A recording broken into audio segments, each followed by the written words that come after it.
അഫീനെ സ്കൂളിലൊക്കെ പറഞ്ഞു വിട്ട് ബാക്കി എല്ലാ പണികളും കഴിഞ്ഞ് ഞാൻ വന്ന് നോക്കുമ്പോൾ കാണുന്ന കാഴ്ചയാണ് കേട്ടോ ഇത്. നിധിക്കുട്ടി ദേ വാപ്പിയുടെ നെഞ്ചിൽ കിടന്ന് ഇങ്ങനെ ഉറങ്ങുകയാണ്. അതിനുശേഷം പിന്നെ ഞങ്ങൾക്ക് ഇന്ന് 2-3 വീഡിയോ ഷൂട്ട് ചെയ്യാനുണ്ടായിരുന്നു. പിന്നെ ഒറ്റയടിക്ക് അത് 3ഉം ഷൂട്ട് ചെയ്തു കേട്ടോ. അല്ലെങ്കിൽ പിന്നത്തേക്ക് വെച്ചിട്ടുണ്ടെങ്കിൽ ഇതൊന്നും നടക്കില്ല.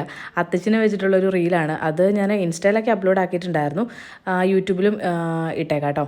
അപ്പോൾ അത്തച്ചി വലിയ കുഴപ്പമില്ലാണ്ട് ചെയ്ത് കുറച്ച് ടേക്ക് എടുക്കേണ്ടി വന്നാലും വലിയ പ്രശ്നമില്ലാതെ ചെയ്തിട്ടുണ്ട്. പിന്നെ വൈകിട്ടായപ്പോൾ ഞങ്ങൾ ഫൈസീനെയും അഫീനെയും വിളിക്കാൻ വേണ്ടിയിട്ട് വന്നതാണ്. അതിനുശേഷം ഞങ്ങളൊന്ന് തൊടുപുഴയ്ക്ക് പോകണം കേട്ടോ. നിധിക്കുട്ടീനെ ഒന്ന് ഹോസ്പിറ്റലിൽ കാണിക്കാനുണ്ട്. അവിടെ എത്തിയപ്പോഴത്തേക്കും ബെൻസിതായും അളിയനും അങ്ങോട്ടേക്ക് വന്നു. അങ്ങനെ പെട്ടെന്ന് തന്നെ ഹോസ്പിറ്റലിൽ കാണിച്ചിട്ട് അവിടെ നിന്ന് ഇറങ്ങി. പിന്നെ ഞങ്ങളൊരു ഷോപ്പിലേക്കാണ് പോയത്. അഫിക്കും ഇക്കാക്കും ഡ്രസ്സ് എടുക്കണമായിരുന്നു. ഇക്കാരുടെ ബർത്ത്ഡേ ആണ് കേട്ടോ, അടുത്ത മാസം 7-ാം തീയതി, അതായത് സെപ്റ്റംബർ 7-ാം തീയതി.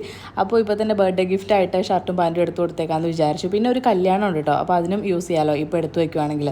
അങ്ങനെ ഷർട്ടൊക്കെ സെലക്ട് ചെയ്യുന്നുണ്ട്. പിന്നെ അഫിക്ക് ഈ ഷോപ്പിൽ നിന്ന് കിട്ടിയില്ല, വേറെ ഷോപ്പിൽ പോയി എടുക്കേണ്ടി വന്നു. നിധിക്കുട്ടിക്ക് ഒരു പനിക്കോളൊക്കെ ഉണ്ടായിരുന്നു. ഇപ്പം ആൾ ഓക്കെ ആയിട്ടുണ്ട് കേട്ടോ. പിന്നെ ഡ്രസ്സൊക്കെ എടുത്ത് നമ്മൾ വീട്ടിൽ പോയി.